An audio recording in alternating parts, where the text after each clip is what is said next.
You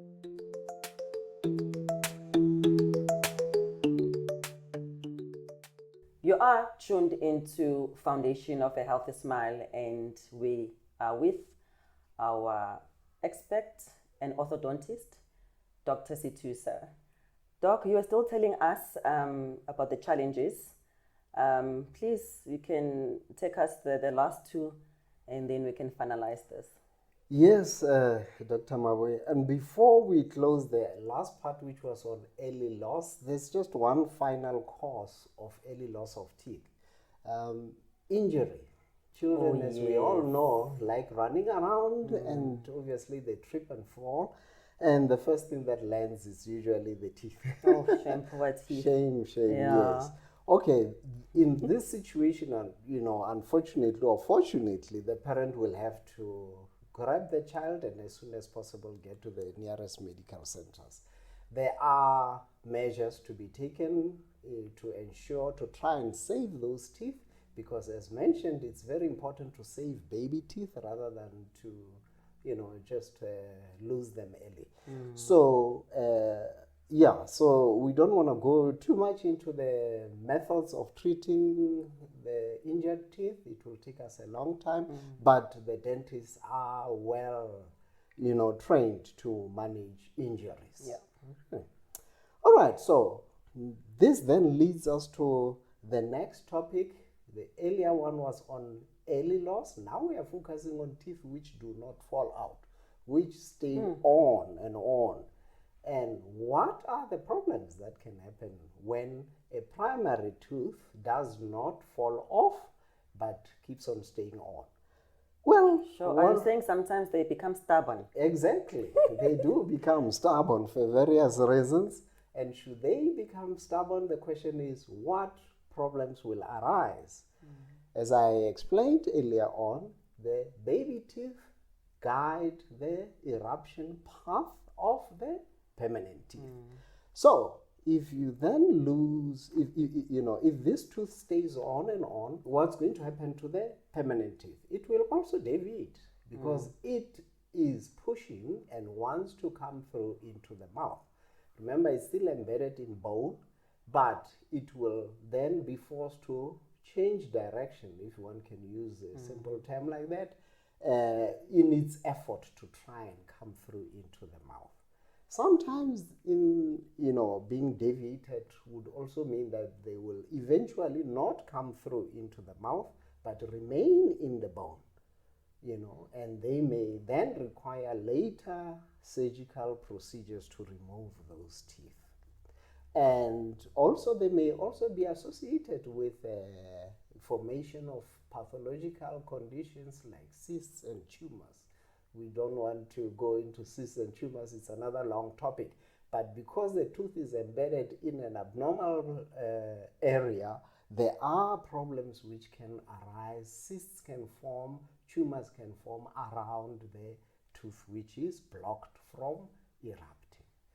So it is important to have regular assessments, and this is where now x-rays become important. Yes. Because the dentist will then take an x-ray and will be able to look at the teeth and see whether they are erupting in the normal position or not. And also assess the pathology from the x-ray. If it is there. Yes. Yes. Sometimes the permanent tooth bud, or we can call it a seed, does not form.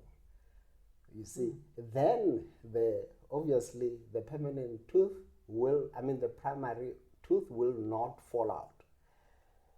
The reason is, if a tooth bud does not form, if a permanent tooth bud does not form, there is nothing pushing, if we can use a simple term. There's no force. Force, which is, yes, and for a baby tooth to fall, it has to be resorbed or eaten away, if we can use the layman's term, by the erupting permanent tooth.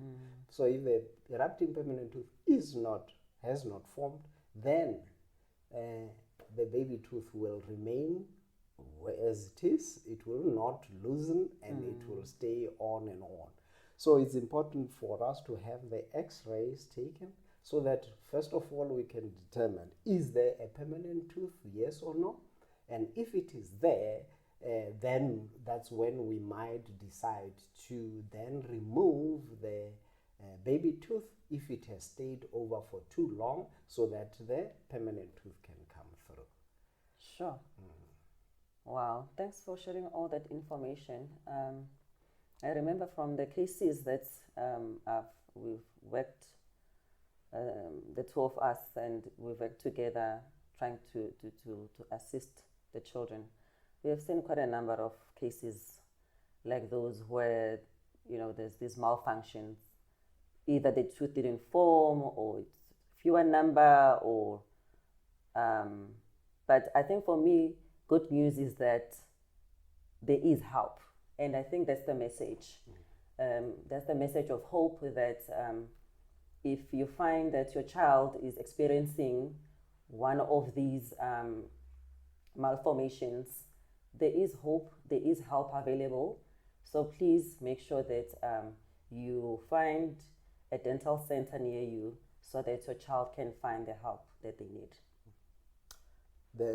This time, the old adage that a stitch in time saves 9 applies.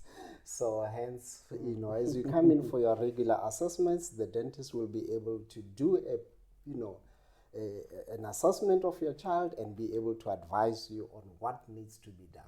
Yes, I like the word advice, because that's what I said to one parent, or what I say to them actually quite often, to say, just go and consult. Get the information. I think it's so important to get the information. And then, like you said, the dentist will advise.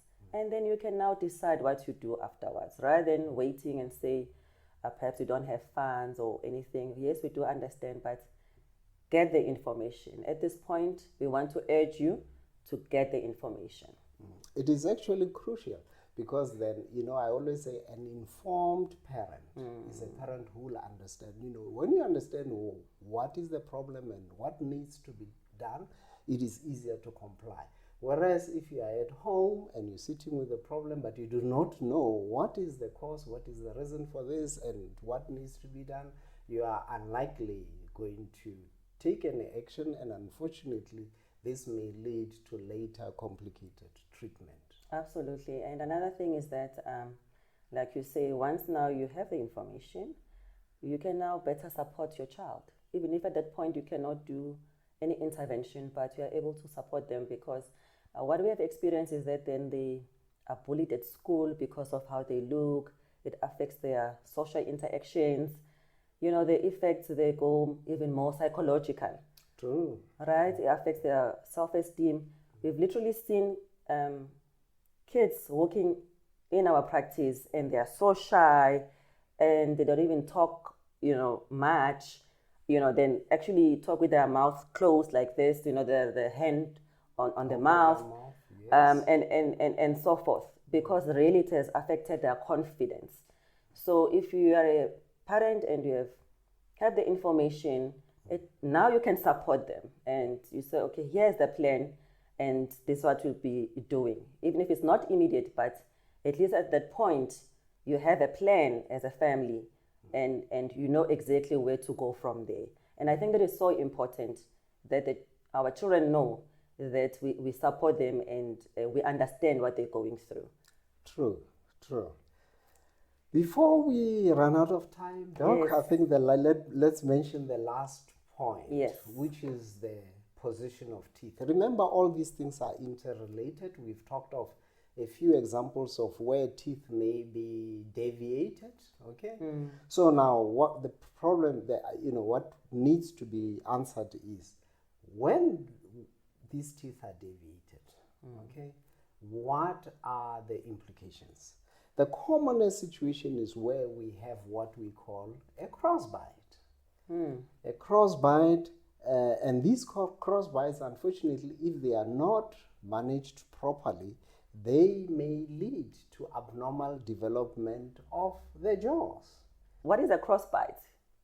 You're mentioning a crossbite. What is a crossbite? A crossbite. was like a cross bite. Yeah, Which well, cross? Which cross is this one? what Yeah. happens is teeth relate in a specific manner.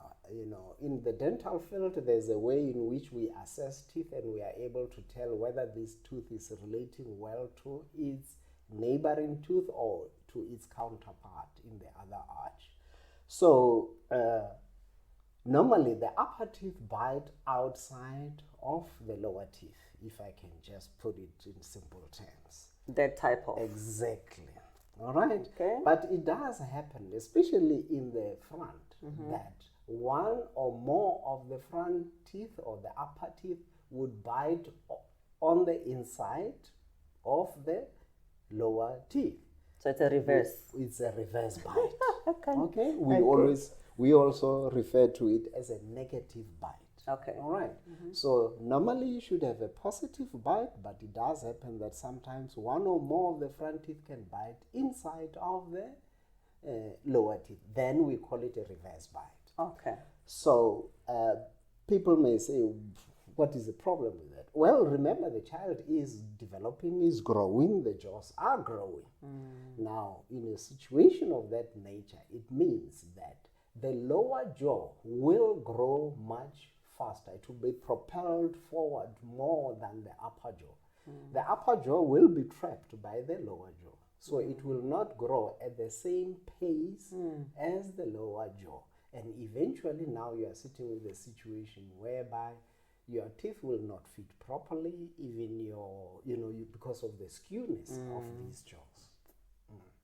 So it is important for this to be picked up early and for it to be corrected. The dentists are well trained to manage these type of situations early, because if you leave it till late, well, more complex procedures, which may also include surgery of the jaw, may be prescribed later on. So it is important that these type of cross bites, as we call them, need to be corrected early. Wow, doctor, thank you so much. Thank you so much for your time. I hope that our viewers have learned a lot. I personally, I'm sitting here, it's like I'm hearing this information for the first time. So I just want to appreciate your time and your expertise and the way you have shared the knowledge that you have shared with us today. Thank you very much, Dr. You're welcome. And to the audience out there. Yes. To our viewers, thank you for tuning in. I hope that has enlightened you and you have learned a thing or two. Please start applying this information. And most important, we want you to share this knowledge, share this information, and share this video with everybody, your family, your friends, everybody. Make sure you like our pages. Make sure that you subscribe to our page and this podcast, and please follow us on all our platforms.